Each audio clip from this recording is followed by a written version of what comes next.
இன்னைக்கு மாடி தோட்டத்துல ஒரு மினி விளாக் பார்க்கலாமா? என்னடா இது, செடி கட்டின குச்சி கொம்பு, செடிக்கு தண்ணி விட்ட ஓஸ் பைப் எல்லாம் அப்படியே கிடக்குன்னு பாக்குறீங்களா?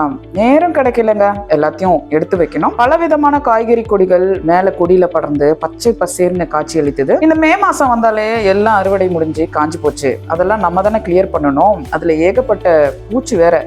கட் பண்ணி கீழே தரையில போட்டு வச்சிருக்கோம். காஞ்சதும் கூட்டி பெருக்கி எடுத்து எரிக்கணும். முல்லைப்பூ செடி 2ல இருந்து 3 முழம் அறுவடைங்க இந்த ஏப்ரல் மே மாசத்துல நல்லா பூத்துது.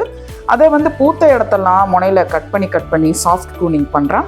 இருவாச்சி மல்லிகை பூ வருஷம் பூக்கள் கொடுக்கறதுல குறைவே பண்றது கிடையாது.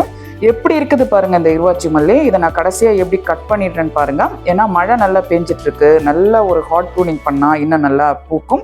என்னவோ தெரிலங்க, இந்த சம்மர்ல எனக்கு பாசிட்டிவ் செடியான மருதாணி, வாழை மரம் இதெல்லாம் காஞ்சியே போச்சு.